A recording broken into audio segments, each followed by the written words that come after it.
dilegalin dari tahun berapa? 2012. Pemandangan yang biasa bagi Aristo di Seattle, Amerika Serikat.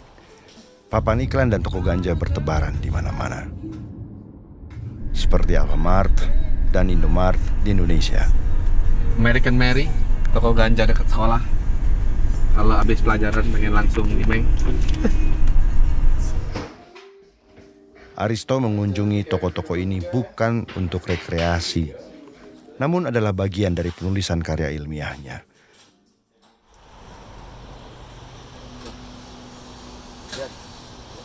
Nama gue Aristo Pangaribuan, gue dosen di Fakultas Hukum UI dan sekarang gue lagi studi PhD di University of Washington, Seattle.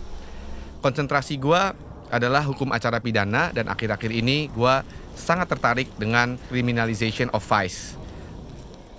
Vice itu artinya adalah tindakan kriminal atau kejahatan yang tidak universal, tergantung dengan kultur budayanya masing-masing di suatu tempat tersebut. Contohnya judi, LGBT, pornografi, dan drugs. Gue sekarang di University of Washington, di mana gue sekarang lagi studi PhD gue, dan disinilah gue penasaran karena gue lihat di Washington ini toko ganja itu udah kayak Alfamart sama Indomart kalau di Jakarta, sedangkan di Indonesia kok gue lihat pemerintah kita begitu agresif dan membabi buta, kayaknya orang yang pakai ganja tuh jahat banget. Disinilah gue jadi penasaran dan gue mulai mau tahu sebenarnya apa sih yang terjadi di balik kebijakan ganja bukan hanya di Indonesia tapi juga di Amerika.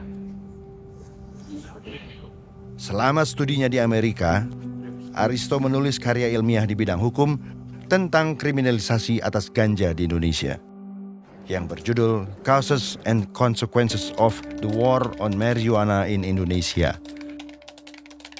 Karya ilmiah dan hasil riset Aristo ini kemudian menjadi landasan bagi kami dalam memproduksi film ini selama lebih dari 2 tahun. Di kota Seattle tempat Aristo tinggal, perusahaan-perusahaan ganja bahkan ada yang terdaftar menjadi public listed company atau perusahaan terbuka yang masuk ke pasar saham. Sedangkan di Indonesia hampir setiap hari ada berita pengguna ganja ditangkap. Selebriti dan public figure yang memakai ganja diberitakan, seolah-olah mereka seperti orang yang jahat sekali. Masalah tentang ganja ini bukan hanya dialami Indonesia. Di Amerika pun hal ini pernah terjadi juga. Dari sinilah asal mula bagaimana ganja dianggap sebagai barang jahat. Pada tahun 1930-an di Amerika, ganja dianggap sebagai barang ilegal. Banyak penelitian dan sumber declassified oleh pemerintah Amerika yang menunjukkan politik penegakan hukum terhadap ganja dalam war on drugs atau perang terhadap narkoba adalah masalah sosial yang struktural. Pada waktu itu, pemakai ganja didominasi kaum imigran. Diskriminasi dan rasisme menjadi bagian dari persoalan ganja. Saat itu penjara di Amerika juga penuh karena ganja. Orang-orang yang memakai ganja dianggap sebagai penjahat. No one has the right to tell me what I can do with my own body, what I can eat, drink, or smoke. This is Di tahun 2022, pengguna ganja di Indonesia masih diperlakukan seperti di Amerika tahun 1930-an. Diperlakukan bagaikan kriminal, seperti orang yang jahat sekali. Penegakan hukumnya sangat agresif. Banyak sekali anak bangsa berprestasi yang menjadi korban kriminalisasi. Mulai dari musisi-musisi kawakan seperti Iwa K, Anji, Ardhito Pramono, aktor Jeffrey Nicole, sutradara Robert Tanto, pelukis Tommy Tanggara, dan saya sendiri. Polisi mengadakan konferensi pers, lalu mereka dipajang, dipermalukan. Bahkan di beberapa kejadian ada juga yang diarak-arak warga dan diperlakukan seperti sampah masyarakat. Telah lama menjadi pemakai ganja kering. Film ini adalah kisah perjalanan kami sejak 2019 dalam menelusuri isu kriminalisasi ganja di Indonesia. Oke, Pak. Jangan dicicipi ya.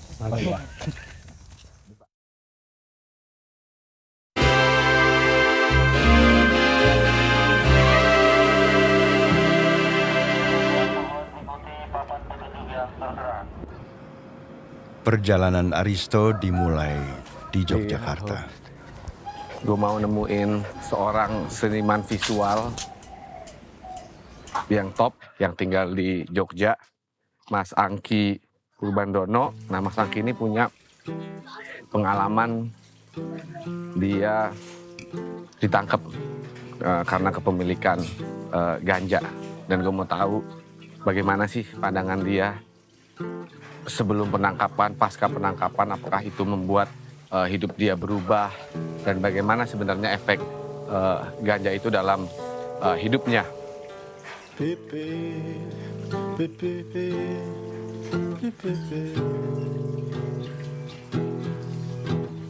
Angki Purbandono adalah seniman visual pertama yang menembus balai lelang seni terkemuka di dunia, Sotheby's dan Christie's, lewat karya-karyanya yang unik dan eksentrik.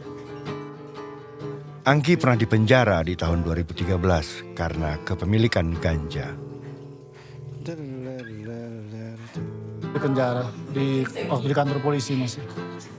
Jadi sempat aku ada kamera.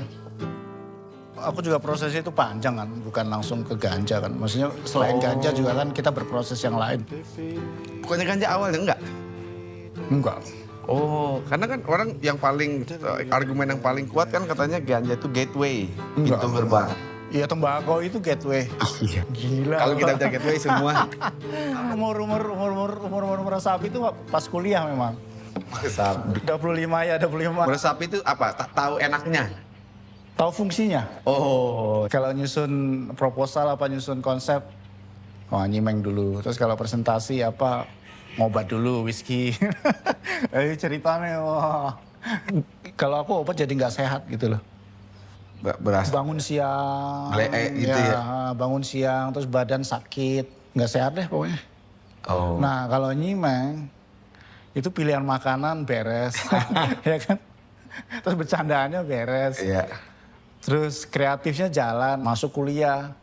Maksudnya oke gitu loh. Kalau obat, biar. Oh. Obat cimeng SMA. Oh. Jadi bukan jadi daya tarik untuk imajinasi, enggak. Karena imajinasi itu saya sudah berbakat gitu loh. Tapi ketika dengan ganja, saya dapat kenyamanan untuk bicara sama orang lebih terbuka, lebih cair. Angki tidak pernah merasa perbuatannya dalam mengkonsumsi ganja sebagai sebuah tindakan yang jahat. Dia tidak pernah merasa dirinya sebagai seorang kriminal. Dia memakai ganja untuk dirinya sendiri. Buku harianku yang waktu di penjara, yang catat beberapa catat. Bahkan saat dia berada di dalam penjara tanpa pengaruh ganja, Angki tetap berkarya dan menciptakan prison art program. Aku bikin konsep fotografi untuk bisa dia memotret jendela besi ini. Itu yang namanya anugerah ya, menemukan hal-hal yang aku bisa sebut itu prison art, itu seni penjara. Masa tahanan Angki berakhir dalam 6 bulan. Namun dia memutuskan untuk tinggal di penjara hingga setahun untuk menyelesaikan prison art. Jadi juga itu membuktikan bahwa ini bukan karena ganja gitu loh. Ini bukan karena ganja, karena saya berusaha memahami hidup aja gitu loh. Jadi kalau ganja dipahami sama kayak kita memahami hidup, itu akan biasa aja gitu loh. Itu kan yang bikin gemes kan itu. Tapi ya tadi. Salah satu karyanya yang merupakan bentuk protes dari kriminalisasi ganja di Indonesia berjudul Atas Nama Daun. Seperti kesetaraan warna kulit kan dulu kan juga justru menjadi satu kenangan pahit gitu loh. Bahkan anaknya diberi nama Daun Bumi. Angki kemudian bergabung dengan Lingkar Ganja Nusantara dan aktif dalam perjuangan legalisasi ganja di Indonesia. Sebuah upaya yang tidak mudah karena berseberangan dengan norma hukum. Jadi 1 tahun ini bisa dibilang ya lebih oke lah. Dari merchandise kita di yayasan kita sekarang udah punya 2 karyawan. Yayasan kita cuma punya 2 karyawan. Yang selebihnya relawan gitu. Mungkin dulu orang lihat LGN nih gue bisa percaya apa enggak ya? Ini LGN nih dia beneran mau ngelegalin ganja atau orang cuma pengen nyimeng-nyimeng aja ya gitu kan? Seringkali datang dan pergi, sekali datang.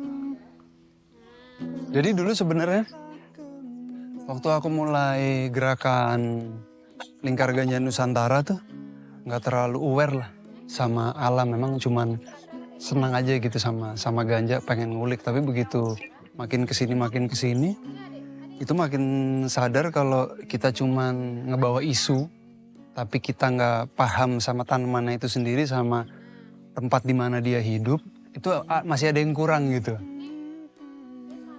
Tiba-tiba punya pemikiran dan kekhawatiran kalau nanti dia legal dan kita digerakkan tidak mengerti bagaimana cara mengelola si tanaman ganja ini, ya akhirnya kita disetir juga gitu bagaimana cara mengelola si tanaman ganja ini gitu. Terus sampai di satu titik itu gue merasa bahwa gue gak ngerti tanaman ganja karena gue gak bisa menanam. Gue gak ngerti yang namanya tanaman ganja, tanaman tuh maksud gue, tanaman tuh cara nanam, cara merawat tuh gue nggak ada. Suka alam tuh ternyata bukan berarti kita mengerti cara mengelola alam. Itu ternyata dua hal yang berbeda tuh. Kan selama ini kalau kita memperjuangkan hak-hak orang yang tertindas karena memanfaatkan ganja kan, tapi kita nggak pernah memahami haknya tanaman ganja tuh apa gitu. Nah, akhirnya gue beruntung di Jogja ketemu permakultur waktu itu di Bumi Langit. Secara singkat, mengolah alam secara permakultur artinya bekerja selaras dengan alam. Merawat bumi, manusia, dan dengan azas keadilan bagi semua makhluk. Anjrit, di situ belalang aja dipikirin haknya. Cacing dipikirin haknya gitu. Ada tanaman bolong karena dimakan sama belalang, ya dia bilang ya itu haknya belalang gitu. Kalau lu tanam satu kebun 1 kali 1 meter gitu, ya mungkin hak buat lo, buat manusia, ya cuman setengahnya gitu. Setengahnya hak makhluk hidup lainnya. Itu kan, itu sesuatu yang gak pernah kita dapet kan. Sesuatu yang gak pernah ada di dalam kesadaran kita gitu. Hari ini, Aristo akan berdiskusi seru tentang ganja dari Seattle dengan Dira. Pertama kali nyoba, gak punya ekspektasi apa-apa loh waktu itu. Nyoba tuh dikasih temen kayak yang, coba ini ada cimeng, dulu bilangnya cimeng. Nggak ada efeknya, aku coba sama sekali nggak ada efeknya. Berapa jam kemudian, jam 2 malam, 3 malam kita lapar nyari makan. Selesai makan ya udah tidur, udah that's it. Efek pertama gue sama pengalaman gue sama ganja, habis itu baru mulai nikmat. Itu di zaman-zaman kuliah itu, sampai mulai sadar itu ilegal. Kuliah kan undang-undang belum 2009 Mas Aristo. Ya, 97. Iya kan, 97. Nah, zaman kuliah dulu penegakan hukum, hukumnya sama nih. Tapi penegakan hukumnya nggak sekeras setelah 2009. Jadi kita masih banyak lolosnya lah. Ganja nikmat sih. Jadi gue punya keyakinan bahwa ini bukan sesuatu yang buruk gitu loh. Karena gue udah pernah nyoba. Nah, menurut Mas Dira sendiri memang ganja ini manfaatnya apa sih selain rekreasi itu? Kan kalau untuk obat masih banyak farmasi yang bisa mendevelop obat lain. Fidelis nih, paling sederhana Fidelis dulu ya yang udah kejadian. Dia kan udah bilang kalau aku udah coba banyak banget obat, tapi kok hasilnya nggak maksimal gitu. Ya udah ini ada pengetahuan tentang ganja yang bisa dimanfaatin untuk pengobatan istriku gitu. Aku coba dan ada hasilnya gitu. Bahkan kan buat beberapa orang itu sederhana memberikan nafsu makan gitu. Banyak obat nafsu makan yang lainnya gitu. Tapi ketika itu nggak berhasil dan punya efek samping, mestinya ini bisa jadi opsi gitu aja. Emang ganja ada negatifnya nggak sih? Apa positif semua? Enggak, ada. Ya tapi lagi-lagi itu bukan, maksudku seburuk-buruknya orang kayak gitu dia nggak nyelakain orang lain, itu yang pertama.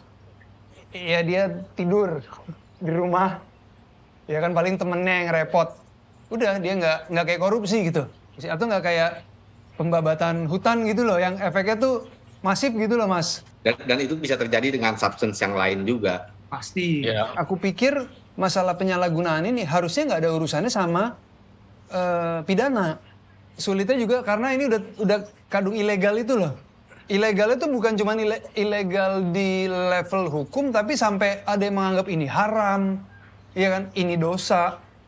Jadi udah sampai kayak mendarah daging, ini sesuatu yang kalau anak lu sampai ngelakuin ini, itu lu malu keluarga lu gitu loh.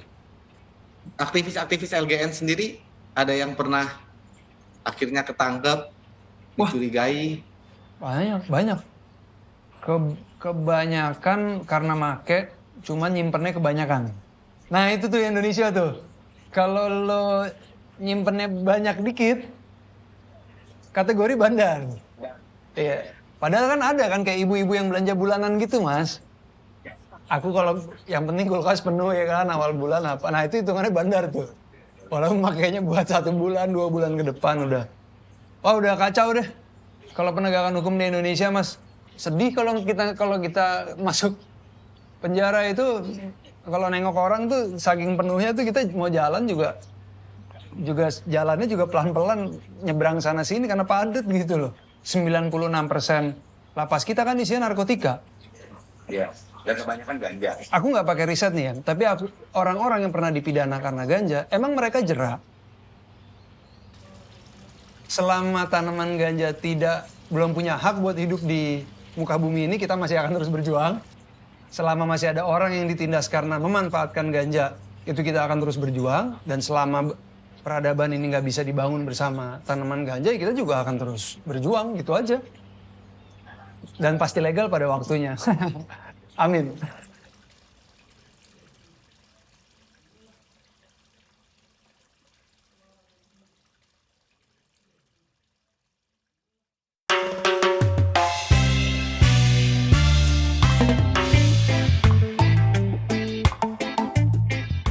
Hari ini, Yayasan Sativa Nusantara merayakan Hari Kemerdekaan Indonesia dengan slogan, "Karena kebebasan adalah hak segala bangsa." Aristo berkesempatan hadir di acara ini. Ini kenapa digeledah, Mas? Ini supaya Orang nggak bawa ganja ya? dan barang-barang yang Supaya nggak identik dengan orang nyimeng bareng di sini. Thank you, Mas. Dari koran Pra-Republik Indonesia, artinya pra-kemerdekaan, ganja disebut dengan berbagai nama. Jadi keluar sebagai iklan gitu loh, untuk obat macam-macam. Kopi biasa. Kopi biasa. Nggak ada THC atau CBD-nya.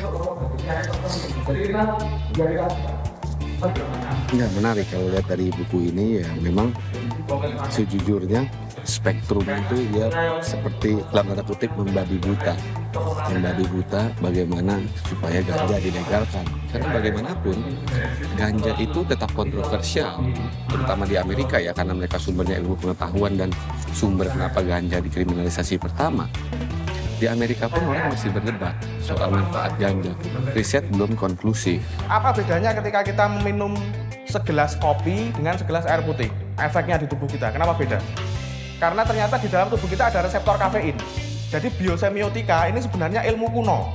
Jadi bagaimana kita bisa menjalin komunikasi dengan makhluk Tuhan yang lain, ya kan? Melakukan edukasinya harus pelan-pelan. Kalau langsung melakukan edukasinya membabi buta, maka resistensi akan tinggi nanti. Kenapa kami ngotot bahkan supaya dilakukan riset ya, supaya kita bisa menempatkan undang-undang sebagai sarana supaya kita bisa menciptakan kosmos, keteraturan, bukan chaos gitu loh. Di dalam republik yang kita cintai, yang hari ini berulang tahun.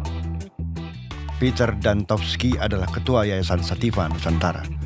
Saking cintanya dengan ganja, Peter Danto pernah dipenjara sampai 3 kali akibat semua eksperimennya tentang ganja. Mas Danto, terima kasih waktunya.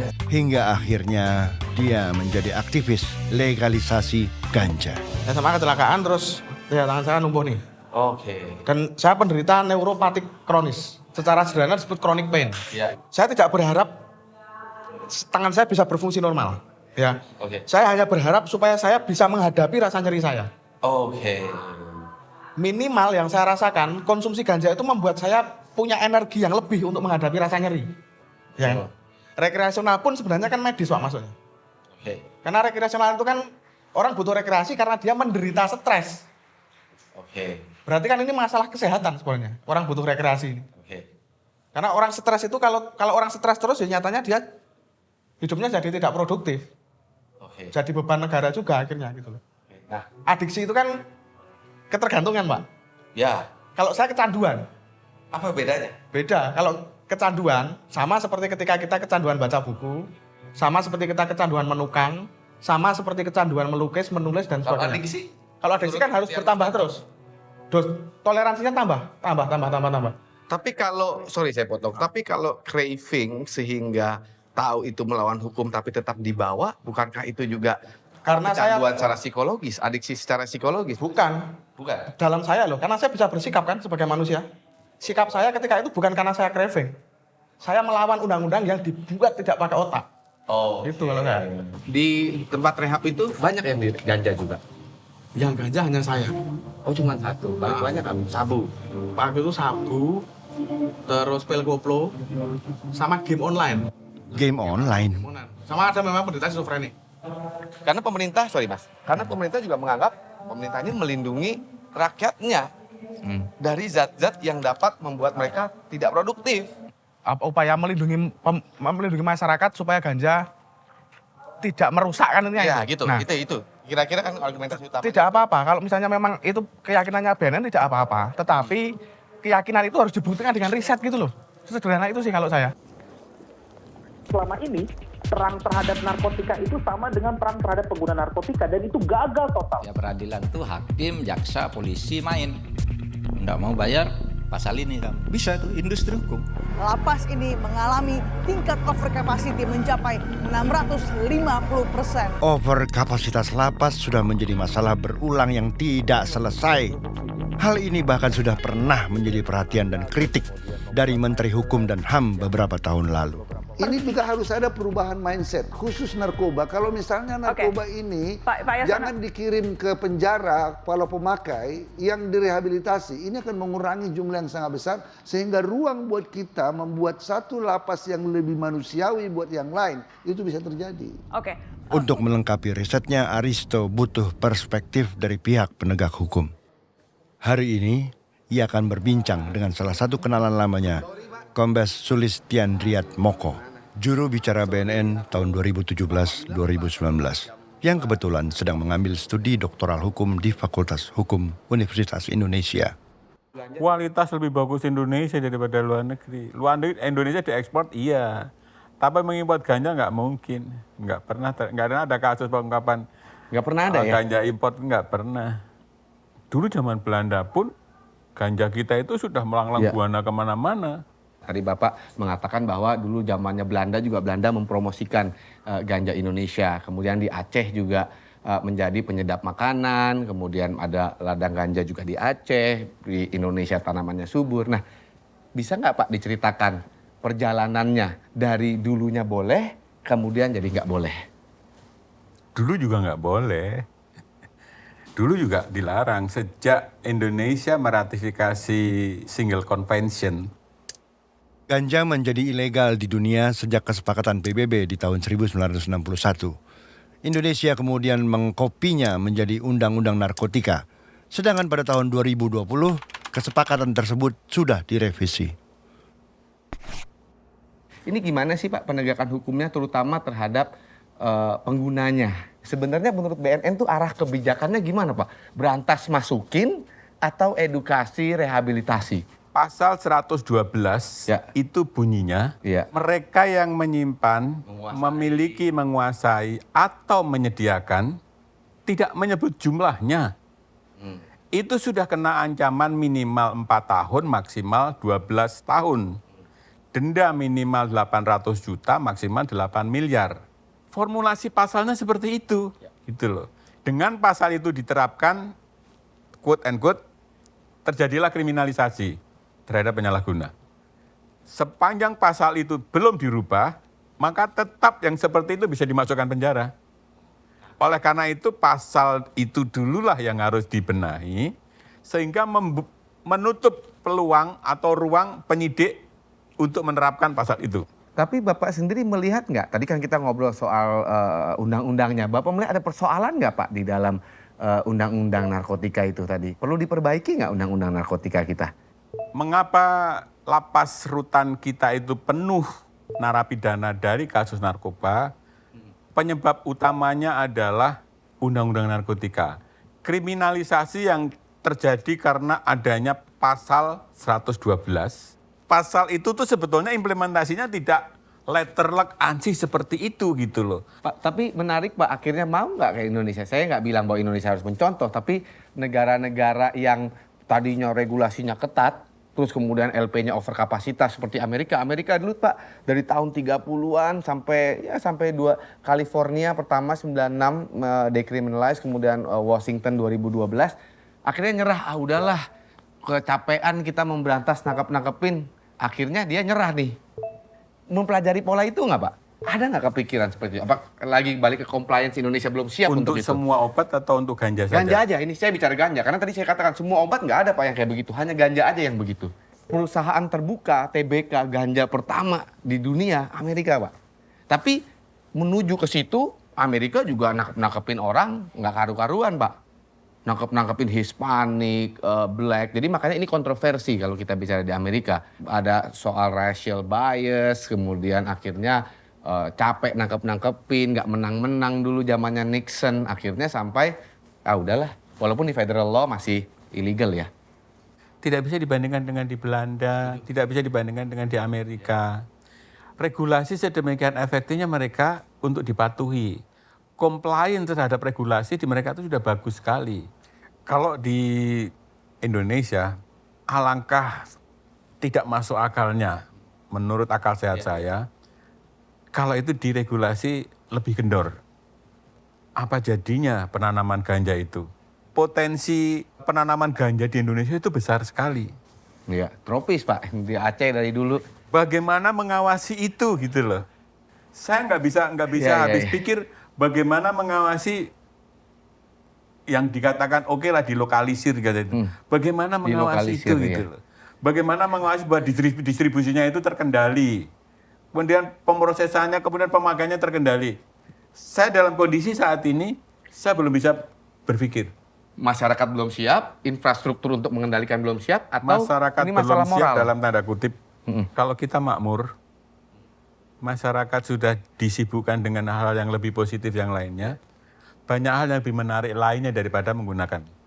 Tapi kalau dia tidak punya choice untuk menikmati yang lain itu, adanya itu, karena itu mendatangkan kenikmatan, relax, fly on itu, karena dia akan bisa dibayangkan sampai ke kampung-kampung gitu, akan orang menikmati itu gitu, karena dia bisa berkhayal, berhalusinasi gitu. Apa jadinya gitu loh, nggak ada choice yang lain, dia menikmati kesukacitaan yang lain, di lainnya itu nggak ada, kan tidak ada ongkos untuk itu gitu loh. Contoh yang konkret saja, putus pacar, ketika dia pakai ganja, dia bisa membayangkan, aku bisa dapat pacar yang artis yang lebih cantik daripada yang pacar mutusin gua itu. Halusinasinya itu. Tapi ketika itu hilang, dia ingat lagi, oh ternyata saya diputus, cari barang lagi dia. Ketika sifat halusinasinya itu hilang kan jadi realistis lagi. Sedih lagi, oh ternyata saya diputus gitu. Nyari barang lagi supaya bisa mendapatkan itu lagi. Terima kasih Pak Sulis, udah waktunya, ilmunya, bincang-bincangnya. Hasil pembicaraan gue dengan mereka berdua memperkaya perspektif gue. Klaim Peter Danto sedikit ada benarnya, paling enggak soal klaim dia tentang budaya kita yang lekat dengan ganja.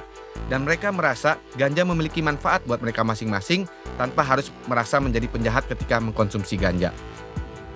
Di sisi lain, saat gue ngobrol dengan Pak Sulis, gue ngerti juga melihat dengan kacamata dia sebagai penegak hukum.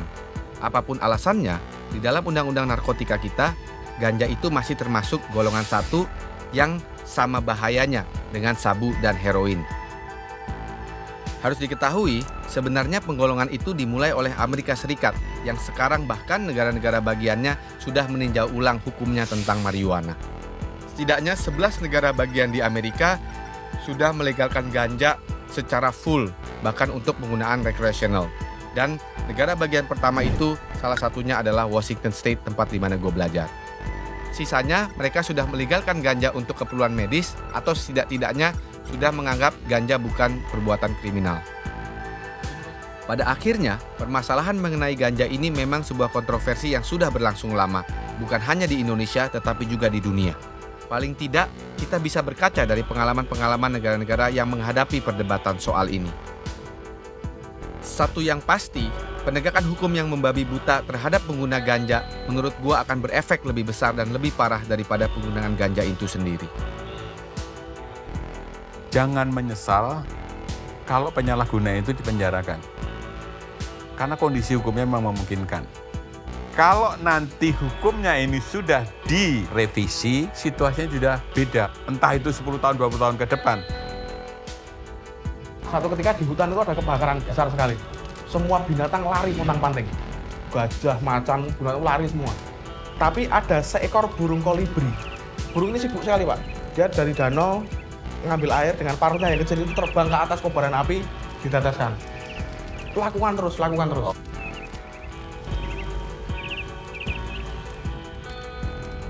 Gajah itu lama-lama kan lihat itu, ini ngapain si kolibri ini? Terus dia teriak, kolibri kamu ngapain? Kamu gila, kalau kamu kepengen memadamkan api dengan paruhmu yang sekecil itu. Jangankan memadamkan itu, keluar dari paruhmu aja udah langsung hilang airnya. Si kolibri bilang, aku tidak berusaha memadamkan kebakaran. Aku hanya melakukan satu-satunya hal yang aku tahu.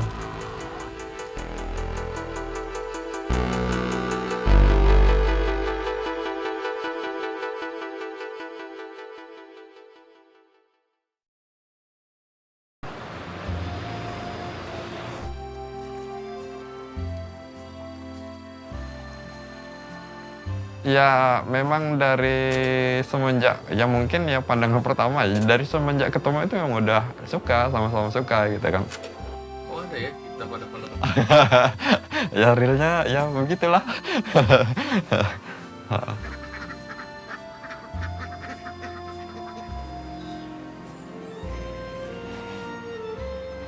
Masuk perkuliahan, waktu orientasi sekolah itu kan kegiatannya padat banget ya. Nah dari situ ceritanya berlanjut terus gitu. Jadi memang pada saat ketemu itu memang udah rasanya udah cocok aja gitu. Karena kita kan lalu jurusannya beda ya, saya mekatronika di teknik. Kalau Yeni itu waktu itu ngambil di ekonomi pendidikan dunia usaha gitu. Jadi ketemunya juga paling seminggu sekali pas kita hari Minggu ke gereja. Jadi ke gereja bareng gitu, ke janjian. Lalu saya bilang ingin kembali ke Kalimantan, nggak mau ditinggal gitu. Jadi dia juga memutuskan untuk ngikut saya. Waktu itu kita menikah di Jogja. Baru ke sini.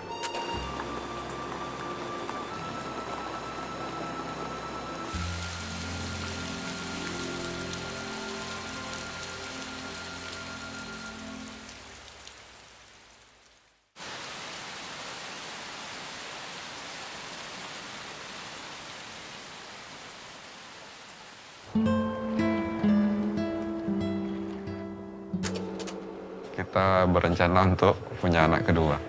Nah, waktu mulai hamil ya kita senang. Akhirnya yang kita inginkan tuh dikabulkan kan. Namun sayangnya ya waktu kehamilan umur 5 bulan, itu ternyata almarhum ini sakit.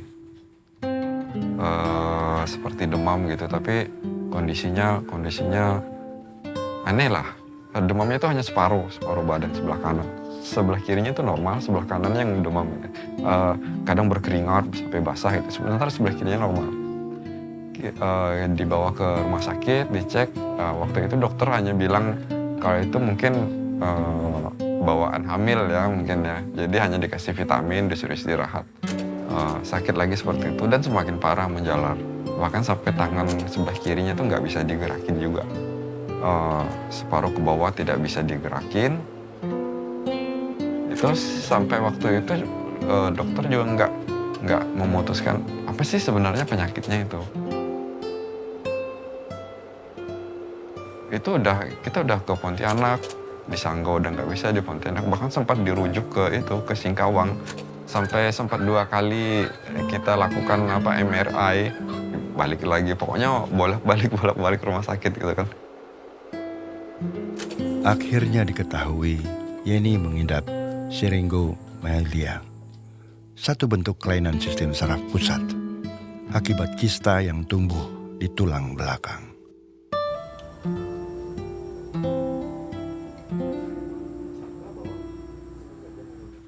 jarang keluar ya kemana, karena segala sesuatu itu lebih menyenangkan di rumah gitu ya. Jadi kita masak, hari ini mau masak apa yuk gitu. Kita ya udah bareng, kita masak apa, ngerjain apa itu bareng, gitu, bersih-bersih apa segala macam. Yang penting kita sama-sama itu udah menyenangkan gitu kok. Kalau pengen punya sesuatu ya kita nabung.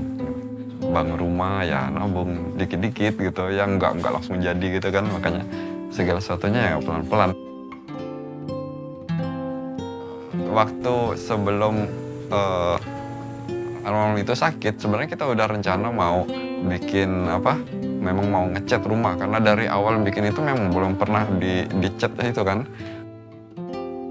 Kita udah kumpulkan uang, udah macam-macam, terus mau nambah dapur itu dirapiin lagi gitu kan kondisinya. Tapi karena almarhum sakit ya lalu semuanya kandas karena tabungan kita habis terkuras untuk pengobatan dan segala macamnya. Gitu. Menurut Fidelis, tidak ada perkembangan yang berarti di rumah sakit, sehingga akhirnya mereka memutuskan untuk pulang dan merawat Yeni di rumah. Sementara Fidelis terus mencari pengobatan alternatif lain untuk istrinya. Sebelum saya memutuskan menggunakan ganja itu, saya udah cari-cari di literatur dulu ya, banyak baca buku. Termasuk saya waktu itu sempat dapat akun gratis ya di perpustakaan terbukanya punya Harvard University ya. Jadi saya punya banyak buku. Karena ketika waktu saya diberitahu bahwa obatnya itu ganja, saya tuh bingung, kok bisa jadi obat. Saya cari literatur buku di Indonesia itu nggak ada. Fidelis belajar teknik budidaya ganja secara online dari komunitas pemerhati kanabis di luar Indonesia. Dia juga bertemu dan berbagi cerita dengan sesama penyintas Siringo Myelia. Sampai saya benar-benar yakin bahwa inilah satu-satunya alternatif. Karena saya juga mencari yang dibutuhkan almarhum ini adalah kanabinoid. Gitu. Saya search, ternyata tidak ada bahan lain di dunia ini yang mengandung kanabinoid selain di ganja. Hanya di ganja gitu kan. Jadi ya memang nggak ada alternatif lain waktu itu. Ya dengan kondisi almarhum semakin memburuk, akhirnya ya udah saya putuskan ke ganja. Dari ilmu yang saya dapatkan dari kontak-kontak sama mereka di dunia maya, saya mulai mengolah sendiri dan memberikannya kepada almarhum. Menurut Fidelis, eksperimennya berhasil dan kondisi Yeni turut membaik. Waktu itu saya sudah menggunakan ke almarhum itu kurang lebih 6 bulan. Luar biasa. Dia udah mulai banyak cerita lagi. Jadi kalau dia bilang kalau sembuh nanti mau mau jalan-jalan, mau ke Jawa, mau refreshing dulu gitu kan, mau ngajak ke jalan-jalan gitu. Banyak rencana-rencana dia mau pakai motor lagi ke sekolah gitu kan. Semenjak dia menggunakan itu, rasa nyerinya, kondisi kelumpuhannya memang tidak pernah itu lagi, tidak kembali lagi, tidak seperti dulu gitu. Dia udah bisa beraktivitas, udah bisa kembali bekerja gitu kan, terus mengasuh anak-anak, kegiatan rumah tangga udah bisa kembali normal. Tapi dioperasi juga? Enggak dioperasi. Oh jadi kalau misalnya dioperasi bisa? Bisa, tapi nanti akan kembali lagi. Kalau pakai ganja? Enggak perlu operasi. Oh ya? Iya. Fidelis membutuhkan ekstrak ganja yang tidak sedikit untuk mengobati Yeni. Dia butuh untuk menanam lebih banyak lagi tanaman ganja. Kini dia tidak bisa lagi sembunyi-sembunyi menanam di dalam rumah. Dia butuh menanam secara terbuka agar bisa mendapat panen yang lebih banyak untuk dibuat menjadi ekstrak.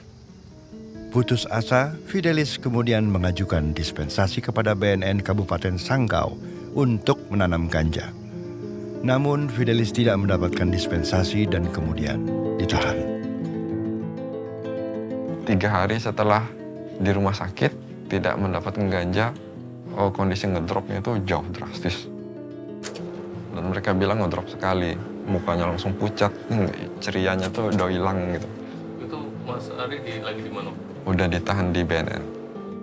Ya, saya bilang sama penyidik, ya itu buktinya seperti itu bahwa saya memang menggunakan itu untuk obat. Tapi mereka mana peduli kan. Yang mereka bilang, yang mereka tangani ini proses hukum, bukan menyembuhkan orang sakit. Mereka nggak ada urusan sama menyembuhkan orang sakit gitu. Yang ditangani itu proses hukum. Ya udah, saya mau bilang apa?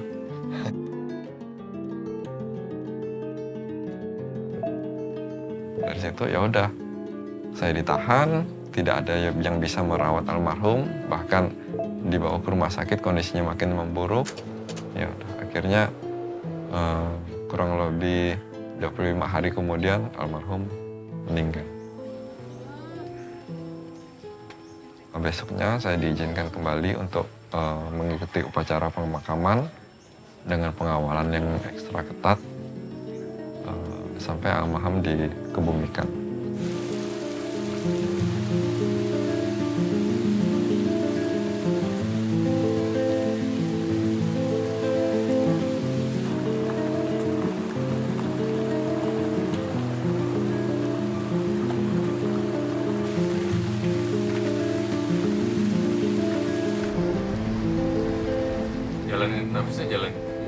Ya, jalan hukuman udah diputuskan, ya udah jalanin hukuman. Karena saya berpikir ya saya masih punya 2 orang anak yang harus saya rawat, saya besarkan. Jadi kalau umpamanya saya terus bertahan, misalnya kayak saya banding atau gimana ya, semakin lama saya bertemu dengan anak saya, semakin lama proses hukum, ketidakpastian hukumnya gitu kan. Jadi saya memutuskan ya udah, saya lebih memilih ke anak. Toh almarhum juga sudah tidak bisa kembali kan, tidak bisa diselamatkan lagi. Nah, tapi saya masih punya kedua anak yang harus saya perjuangkan masa depannya.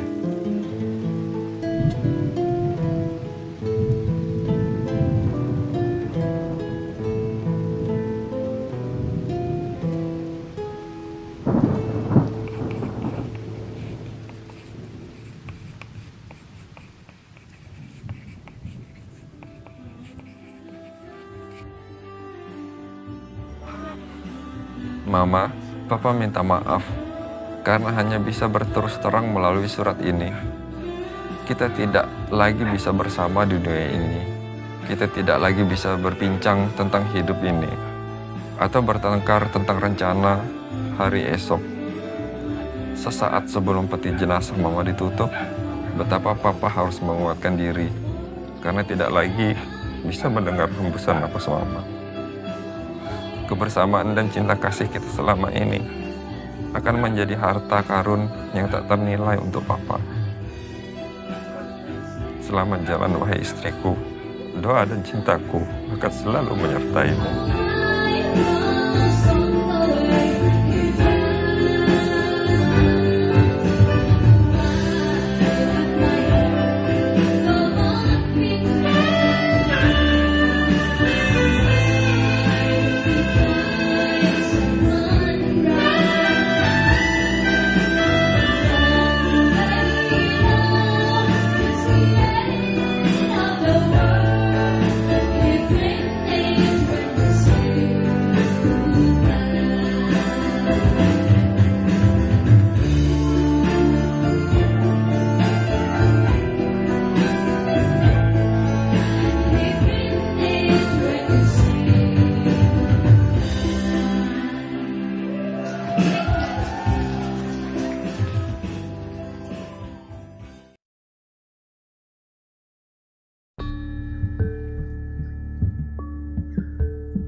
Alam itu kan bulat begini, nggak ada yang segitiga yang dibilang orang yang paling tinggi predator, nggak ada.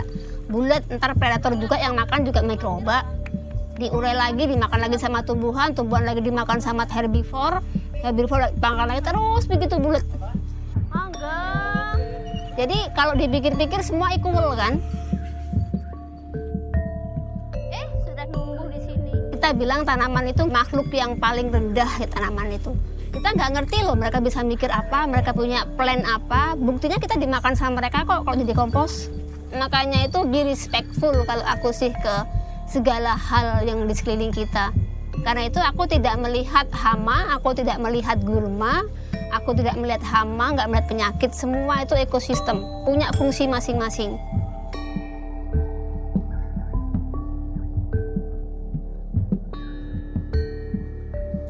Ini kenaf. Nih, emang mirip kan ya? Dulu, waktu kami nanam kan, segede ini. Orang pada ribut tuh. Karena dipikirnya ya itu. Tapi setelah keluar bunganya baru ketahuan tuh hibiscus ya. Beda ya. Kalau hemp itu kan sudah masuk kanabis sih. Bunganya jauh berbeda soalnya. Bunganya dia kayak bunga waru. Sejenis bunga sepatu dia. Dwi Pertiwi adalah seorang petani dan guru permakultur. Sehari-hari Dwi menjalani peran ganda untuk merawat ibu bumi sebagai seorang petani permakultur dan sebagai seorang ibu tunggal yang baru saja kehilangan mendiang anaknya. Aku lebih sering memanggilnya sebagai ibu karena dia yang nurturing kita. Dia yang memelihara kita, bumi itu. Memang ibu, kita aja anak-anaknya pada bandel. Tapi ibu bumi itu kalau marahnya juga luar biasa mengerikan. Dibunuhin semua tuh. Angin ribut, ada yang landslide, yang macem-macem. Itu kan cara dia menyeimbangkan semua anak-anaknya termasuk tumbuhan, tanaman, manusia, mikroba. Karena nggak seimbang, ya udah yuk aku seimbangin dulu. Yuk kalian beberapa dimatiin ya, supaya jadi makanan buat yang lain gitu. Kejam banget, tapi juga welas asih.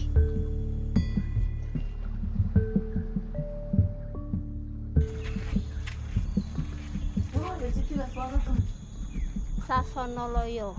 Loyo itu kematian, sasono itu rumah kematian. Sasono.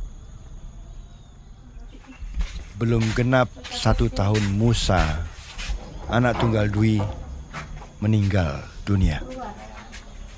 Musa meninggal di umur 16 tahun akibat komplikasi cerebral palsy yang dideritanya sejak bayi. Aku mau kok, yuk tak ajak keliling ke beberapa tempat tuh, beberapa tempat di Gunung Kidul, di mana yang orang tua yang tidak punya pilihan lain selain meninggalkan anaknya sendirian di rumah. Karena mereka harus kerja. Dan tidak mampu untuk membayar seorang neni, seorang pengasuh. Nah, akhirnya seringkali anak-anak ini meninggal tanpa ditunggu orang tuanya. Tahu-tahu di rumah sudah meninggal aja. Gimana coba perasaan? Aku aja yang anakku meninggal di pangkuanku aja, aku get over-nya itu 5 bulanan. Baru aku bisa let go. Jadi sebelum itu ya bener-bener saat-saat yang paling berat dalam hidupku. Aku menghadapi apapun tuh kuat banget. Begitu kehilangan Musa, itu saya kayak kehilangan anchor, kayak kehilangan aku kayak limbung kemana-mana gitu.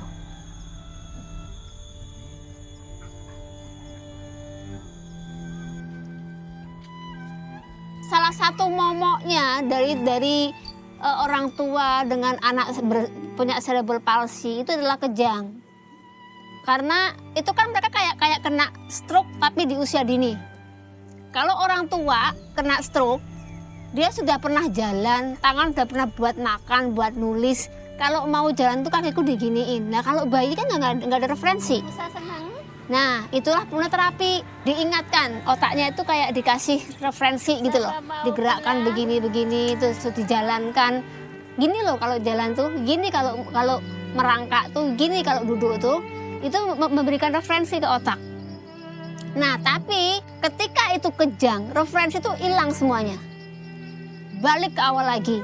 Nah bayangkan kalau setiap bulan kejang, kerja keras kita, uang yang kita keluarkan yang nggak disupport pemerintah itu sia-sia. Momok kita selalu kejang.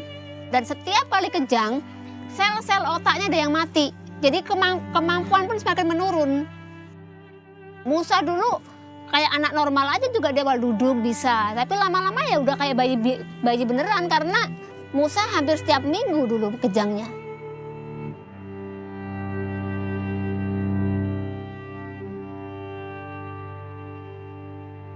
you've only got to meet these families and hear their stories to know that medicinal cannabis has really turned their life around, and that's why we want to legalise for the use of medical cannabis. Tahun 2016 adalah tahun pertama Australia melegalkan penggunaan ganja untuk keperluan medis dan riset. Bertepatan di tahun yang sama, Dwi membawa Musa ke Australia untuk menjalani intensif sweet therapy dan untuk pertama kalinya mencoba menggunakan ganja sebagai salah satu alat terapi untuk Musa.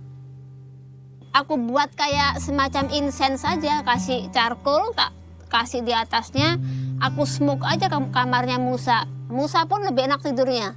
Biasanya Musa tuh semalam itu bisa 2-3 kali bangun. Kalau pakai itu dia sampai pagi. Terus juga muscle tones-nya yang kaku kan kaku banget tuh, itu lebih relax juga, di terapinya enak. Terus lungs-nya dia kan penuh dengan selalu produksi ria ya. Dia kalau nggak pakai kanabis batuk itu susah. Tapi dengan kanabis itu udah keluar. Bagi pengidap cerebral palsy, hal kecil seperti tidak mampu batuk bisa berakibat fatal, bahkan kematian. Karena dahak yang terkumpul bisa menghalangi saluran pernafasan. Pika tuh mulai TK. Jadi sampai TK dia tuh very active girl. Ibu-ibu atau bapak-bapak yang sudah melihat anaknya sudah pernah aktif ya, itu gimana coba patah hatinya. Bentar, Bus. Ini susunya Mbak Pika dulu ya. Sini Mbak Pika minum susu yuk.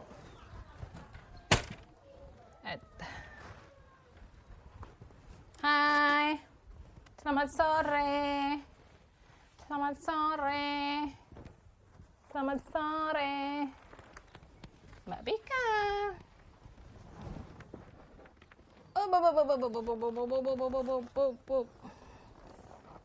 Kakinya. Pika tidak mengidap cerebral palsy sejak lahir. Angkat berat dimulai.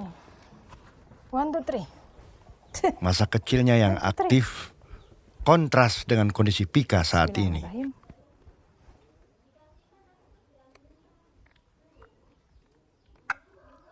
Dia kan belum bisa nyedot, tapi tetap tak latih pakai pipet gini biar.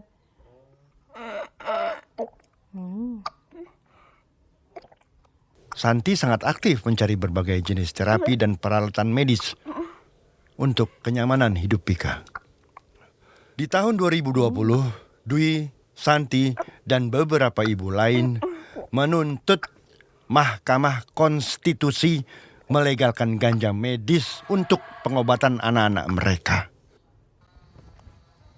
Aku malah belum paham toh pengobatan apa aku malah belum paham. Waktu itu kita ngobrol lewat Skype atau apa ya, belum WA kan belum ini toh dulu. Dan dikirimin botol itu. Santi ini di negaraku, aku sekarang di London, di negaraku ini dipakai ini loh untuk ngobatin epilepsi. Iki Malaysia iki wis anu lho. Aku malah dikirimin sama ibunya Mahes. Ibunya Mahes. Aku di ternyata ibu-ibu tuh juga atensi tuh ke perjuangan kita. Awalnya agak-agak ini sih, agak-agak apatis gitu loh. Karena kan ganja itu kan udah stigma ya, stigma haram lah, stigma ini, stigma sensitif. Itu. Tak ambil darahnya. Hai cantik. Cari Bude itu. Bude datang loh. Baru tidur ya, bangun tidur ya. Ini tinggi banget nih. Keluarin. Jadi setelah kena pneumonia itu kan kemarin pasti ada dadanya kadang susah keluar tuh Bude. Kalau dia susah keluar, tak kasih VCO. VCO kan licin, jadi kan dia langsung grog kilo. Langsung gitu langsung keluar Bude. Jadi aku harus modelnya ada VCO di rumah. Karena kita punya anak seperti itu, hanya kan kita ngulik, ya kan? Nah, kalau dibilang kita nggak tahu, aku yakin kita lebih tahu dari mereka. Yang ngomong kita nggak ngerti apa-apa itu. Kadang-kadang megang terapi, misal terapi anak itu, apa namanya? Kita tuh ngelihat terapis megang itu kita bisa tahu kok. Iya. Oh, ini terapinya bagus apa enggak itu. Jadi dulu pernah Pika itu mau dipakein AVO. mbaknya itu ngkak nggak bisa pakai. Kalau pakai apa kan harus pakai kakinya kan harus napak. Napak terus 90 derajat atau iya, apa ini? Iya, betul. Tungkainya tuh kan. Lurus gini tuh. Mbaknya tuh gini terus ngkak. Nah, udah gini. Mbak, gini loh makainya. Ngajarin. Malah aku yang ngajari. Makainya aku gini loh, Mbak. Ini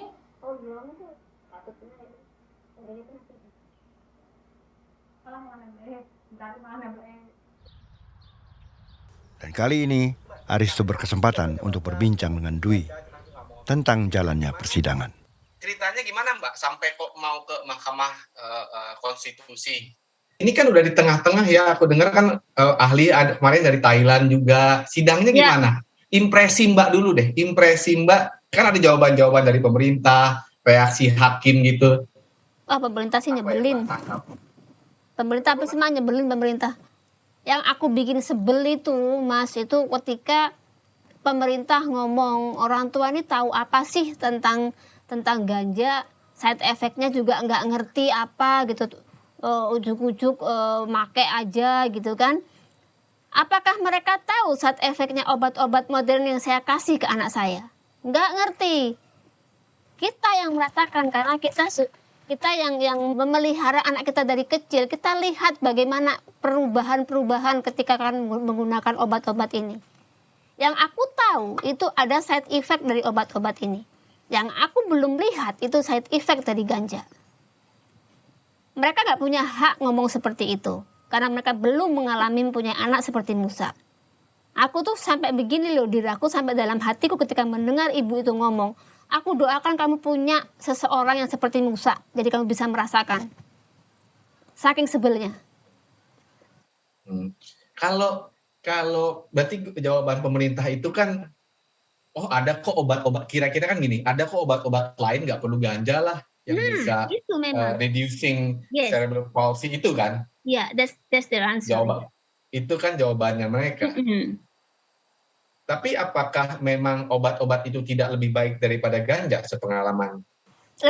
Aku kalau pengalamanku dengan cuma 1,5 bulan itu lebih buruk.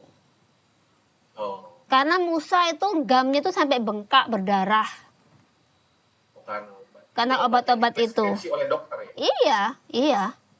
Apa sih obat yang untuk kejang itu? Itu pun kalau dipakai terlalu sering, dia akan ketagihan juga ya, lebih parah dari ganja lah. Jadi sepengalaman Mbak Dwi udah efek sampingnya lebih parah, tapi khasiatnya juga nggak lebih baik daripada ganja. Ada karena tidak menurunkan intensitas kejang. Padahal kalau kita tuh maunya mengontrol, memanage kejang.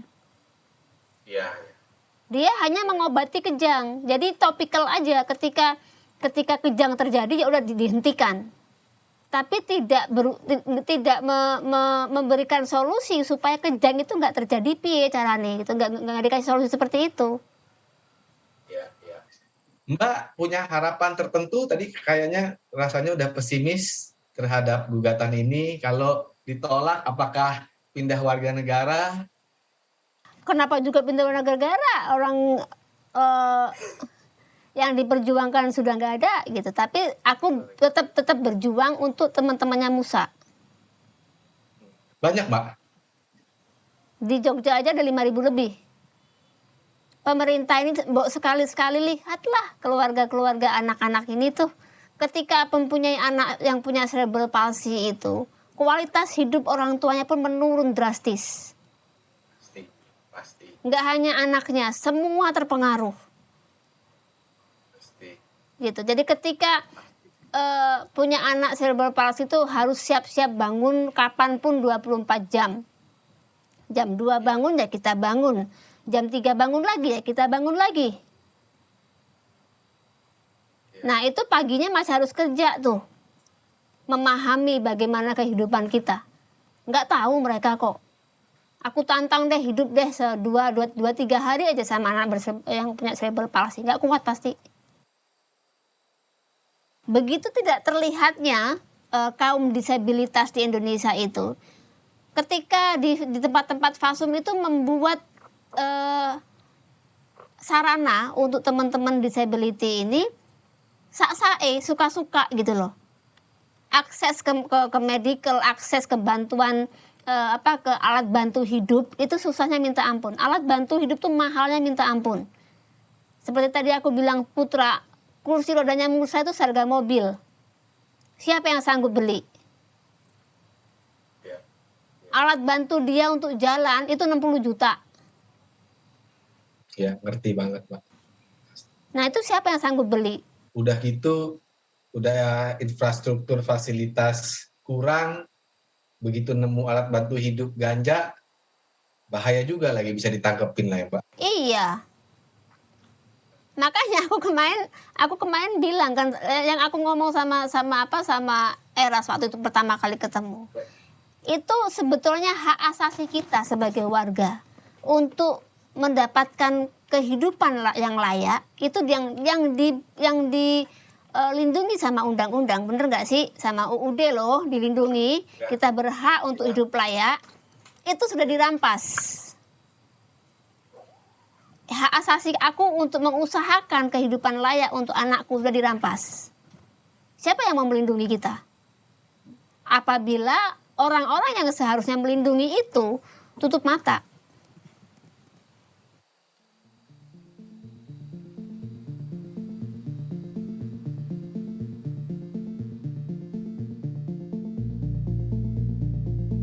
Kamu kenapa itu? Jerawatan? Tuh dibuang. Kenalan sama Bude. Saling dulu. Oh, aku dulu. Sama ya. Kan pernah main tempatnya Mbak Tika. Iya, tempatnya Mbak Tika. Sarang.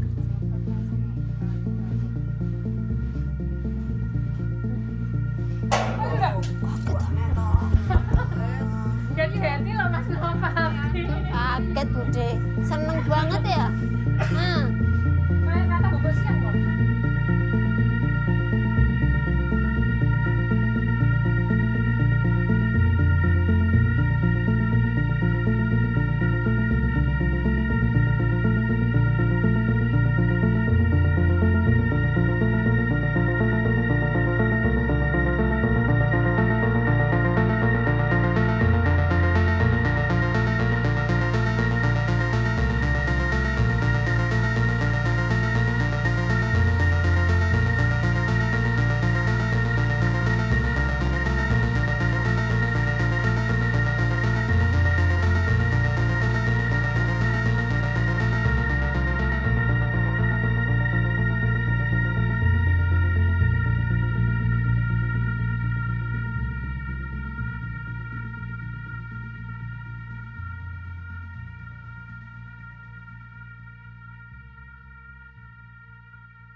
Sekarang kita sudah merdeka. Tapi merdeka untuk apa? Merdeka untuk berkarya. Merdeka untuk berekspresi. Merdeka untuk berpendapat. Omong kosong. Paling itu cuma iklan rokok atau startup digital yang lagi kampanye iklan-iklan 17-an yang mahal. Apa kita pernah bertanya? Apa kemerdekaan itu tentang mengenang 2 orang yang sudah mati dalam gambar hitam putih dengan rekaman suara kresek-kresek? Proklamasi. Atau tentang makan kerupuk dan dapat sepeda?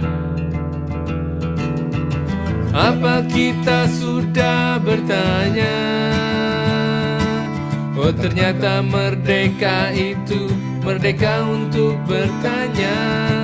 Sains dan demokrasi harusnya hidup bersama. Entah menikah atau 7-Eleven sama aja. Semua ilmu dari ilmu pasti, ilmu hukum, ilmu sosial, semua dimulai dari bertanya. Tanpa ilmu, tanpa sains, kita semua mudah dibodohi dan diperdaya oleh para penguasa. Tanpa sains, kita akan mendewakan satu tokoh untuk dipuja. Jadi pengecut dan takut untuk percaya diri pada otak dan pikiran kita. Selalu tersesat. Aku dengarkan pemimpin agamaku saja untuk memimpin nasibku. Aku hanya percaya pada presidenku. Ayo berikan dia 3 periode. Aku dengarkan saja apa kata guru spiritualku tentang vaksin. Aku dengarkan saja apa kata seleb-seleb itu tentang sampah plastik. Apa kita pernah bertanya? Oh ternyata merdeka itu merdeka untuk bertanya. Sains dan demokrasi harusnya hidup bersama. Entah menikah atau 7-Eleven sama aja. Tanpa sains, demokrasi kita jeblok. Kita semua tidak bisa berpikir sendiri. Cuma percaya para tokoh, mudah takut tahayul, mudah deklarasi benci sana-sini. Tanpa sains, peradaban gelap. Penguasa jadi tirani. Tanpa demokrasi, tidak ada kesempatan bertanya. Tidak akan lahir sains. Akademisi cuma jadi alat legitimasi. Apa kita pernah bertanya? Oh ternyata merdeka itu merdeka untuk bertanya. Sains dan demokrasi harusnya hidup bersama. Entah menikah atau 7-Eleven sama aja. Betapa beruntung kita hidup dalam demokrasi yang memberikan kekuasaan kepada seluruh rakyat. Tapi rakyat yang seperti apa dulu? Rakyat yang tidak percaya sains, rakyat yang percaya isu, rakyat yang malu bertanya, takut bertanya. Memang banyak monster menghadang. Nanti dibilang gak sopan, nanti dibilang menista agama, nanti dibilang menghina simbol negara, nanti dibilang sok tahu. Tapi yang paling fatal, pertanyaanku bodoh. Tidak ada pertanyaan bodoh. Lihat berikut ini contoh. Kenapa ada yang miskin, ada yang kaya? Tuhan itu ada nggak ya? Kenapa leher jerapah panjang? Apa benar itu global warming? Apa salahnya plastik? Apa benar bumi itu bulat? Bagi si pintar sepertinya terdengar bodoh sekali.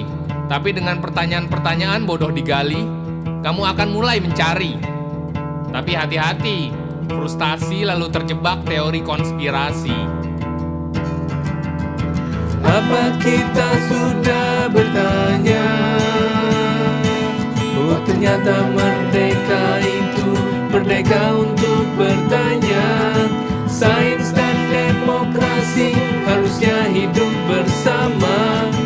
Entah menikah atau 7-Eleven sama aja. Tanpa pertanyaanmu, tidak akan pernah ada diskusi. Proses demokrasi kita berhenti. Berani bertanya-tanya, itu baru patriot sejati. Apa kita pernah merdeka bertanya-tanya?